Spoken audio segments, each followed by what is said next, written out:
sparks on quiet streets, two hearts finding where to meet.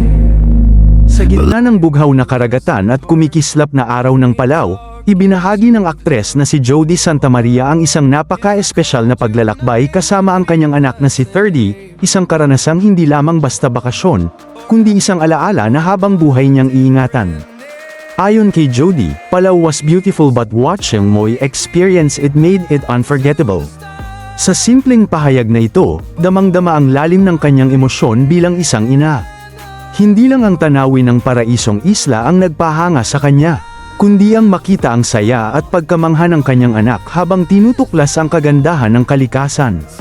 Makikita sa mga ibinahaging larawan at video ang tila postcard perfect na dagat ng Palaw, malinaw na tubig, makukulay na isda, at tahimik na kapaligiran na tila humihinto ang oras.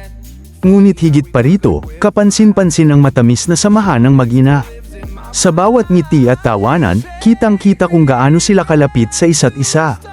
Hindi rin nagpahuli ang netizen sa pagbibigay ng kanilang reaksyon.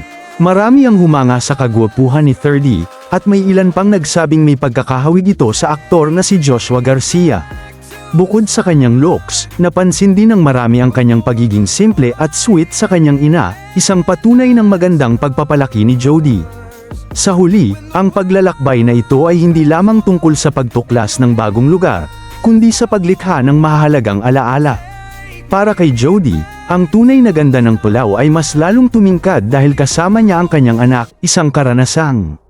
Ayon nga sa kanya, something that will stay with me forever.